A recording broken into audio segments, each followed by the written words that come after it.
ইসলামী ব্যাংকের থেকে আমরা ব্যাংক থেকে নেওয়ার জন্য চিন্তাটা করছি কি জন্য করছি, কারণ হলো যে সরকারি যারা কর্মচারী আছেন, গ্রামের স্কুলের টিচার বলেন না, যে বলেন এরা তো দেখে যে কোন সরকার ক্ষমতায় আসবে এরকম একটা চিন্তা থাকতো। তারপর ক্ষমতায় আসলে আমার আবার প্রমোশন হয় কিনা, বদলি করে দেয় কিনা, এই একটা ভয় থাকে। এই জন্য আমরা একটা চিন্তা করেছি যে এই সরকারের বাইরের থেকে বেশিরভাগ নেওয়া যায় কিনা, তাইলে ওই ভয়টা থাকবে না যে আমাকে বদলি করে দিবে, প্রমোশন টাকায় দিবে, এটা এই জন্য আমরা চিন্তা করে ব্যাংক ট্যাঙ্ক দিক থেকে চিন্তা করেছিলাম।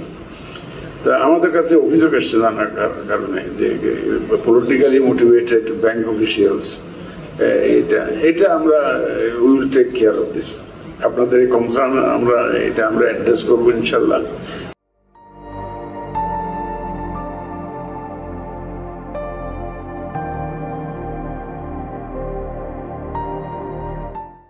আমরা তালিকা হয়তো নেওয়ার পরেও যা করার আমরা করবো, যাতে মোটামুটি ভাবে এখন হলে যে ভাই অন্তর্জামী হলে একমাত্র আল্লাহ তাআলা।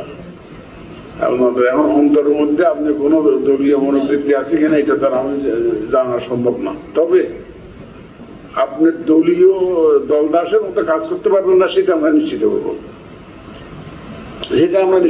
কেউ যদি মনের মধ্যে রাজনৈতিক অভিলাষ বা কোনো পক্ষপাতের যদি নিয়ত থাকেও, সেটা বাস্তবে এটার কাজের মধ্যে প্রতিফলন হবে না, সেইটুকুই আমরা নিশ্চিত করবো। সেই অ্যাকশনটা আমরা নেওয়ার ব্যবস্থা করবো।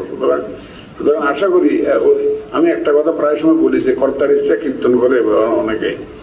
আগে তো ধরেন পরিবেশটা ছিল এমন যে একটা পক্ষে কাজ করতে হবে, এখন তো সেরকম নির্দেশনা যাবে না। কোনো পক্ষে কাজ করলে অ্যাকশন হবে, এখন তো আমার মেসেজ হলো সেটা।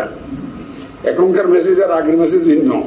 আগের মেসেজ ছিল যে আমার পক্ষে কাজ না করলে আপনার বিরুদ্ধে অ্যাকশন হবে, আর এখন হবে যে কারো পক্ষে কাজ করলে অ্যাকশন হবে। এখন মেসেজ ইজ ভেরি ক্লিয়ার, এবং এই মেসেজ আমরা একাধিকবার দিয়েছি, আরো দিতে থাকবো। কারণ যারা নির্বাচনটা করা তো শুধু নির্বাচন কমিশনের দায়িত্ব না, তো এটা তো ন্যাশনাল ইলেকশন, ন্যাশনাল রেসপন্সিবিলিটি। এবং আমাদের যারা কর্মচারী কর্মকর্তা যারা কাজে এই ইলেকশনের কাজে নিয়োজিত থাকবেন, তাদের সমান গুরুত্বপূর্ণ। একজন একটা বলেছেন যে ইলেকশনের সময় তো presiding officer is the election commissioner, তাই না? ইলেকশন কমিশনারের ক্ষমতাটা delegated to him to exercise on the day of polling, on the polling day. তাকে তো সেইভাবে আচরণ করতে হবে। আগে তো তাদেরকে রাত্রে গিয়ে মোটিভেটেড করে বা যে কোনোভাবে তাদেরকে মোটিভেটেড করে ভোটটা আদায় করে নিয়েছে। এখন সেই ভয় কোনো নাই, সেই ভয়ে কোনো কারণ নেই। আমরা যত রকমের আমাদের ব্যবস্থা নেওয়া সম্ভব, প্রস্তুতি নেওয়া সম্ভব, যত রকমের কার্যক্রম গ্রহণ করা সম্ভব আমরা নিব ইনশাল্লাহ, যাতে কোনো দলীয় আচরণ যাতে কেউ না করতে পারে সেটা আমরা ইনশাল্লাহ নিশ্চিত করবো।